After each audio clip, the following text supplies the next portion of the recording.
બંગાળની ખાડીમાં સર્જાયેલ સિસ્ટમ દક્ષિણ રાજસ્થાનથી પશ્ચિમ દિશામાં આગળ વધીને ડિપ્રેશનમાં પરિવર્તિત થતાં ઉત્તર ગુજરાતના જિલ્લાઓની સાથે કચ્છમાં પણ 3 દિવસ વ્યાપક વરસાદની આગાહી હવામાન વિભાગે વ્યક્ત કરી છે. હવામાન વૈજ્ઞાનિક અભિમન્યુ ચૌહાણે કહ્યું કે આગામી 24 કલાકમાં બનાસકાંઠા, કચ્છ, મહેસાણા અને પાટણમાં છૂટાછવાયા સ્થળોએ અત્યંત ભારે વરસાદની પણ આગાહી કરવામાં આવી છે. 24 घंटे गुजरात के नॉर्थ हिस्से जो उत्तरी हिस्सा में सबसे ज़्यादा बारिश होने की संभावना है.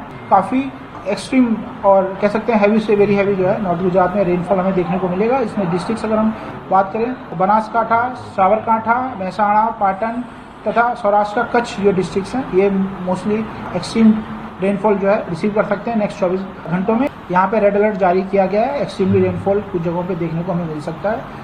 દરમિયાન પૂર્વ કચ્છના વાગડ વિસ્તારમાં આજે પણ ભારે વરસાદ નોંધાયો છે. રાપર અને ભચાઉ તાલુકાના કેટલાક ગ્રામ્ય વિસ્તારોમાં 5 થી 6 ઇંચ જેટલો વરસાદ નોંધાયો છે. માંડવી અને અબડાસા સિવાયના તમામ તાલુકા મથકે વરસાદ પડ્યો છે. ભારે વરસાદની આગાહીને પગલે કચ્છનું વહીવટીતંત્ર સતર્ક બન્યું છે.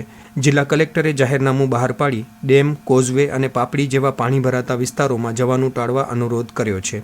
અધિકારી કર્મચારીઓને હેડક્વાર્ટર ન છોડવાના આદેશ આપવામાં આવ્યા છે. નગરપાલિકા કક્ષાએ તકેદારીના પગલાં લેવામાં આવી રહ્યા છે. માંડવી નગરપાલિકાએ કર્મચારીઓને વિશેષ ફરજ સોંપી છે.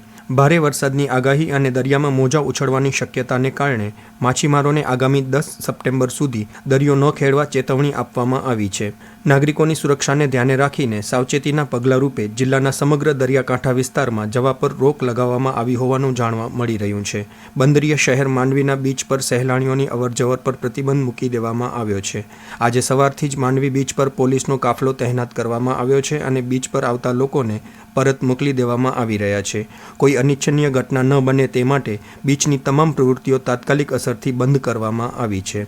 અશરફ નથવાણી, આકાશવાણી સમાચાર, ભુજ.